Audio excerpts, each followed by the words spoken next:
যখন কেউ কোনো অত্যাচারীকে হত্যা করল তখন সে দুটি উপকার করল।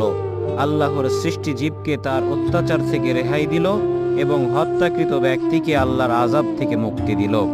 মাফ করা পছন্দনীয়, অর্থাৎ দয়া ও মাফ করা খুবই উত্তম কাজ। তবে অত্যাচারীর জখমের ওপর পট্টি লাগিয়ে জালেমকে সুযোগ দিও না।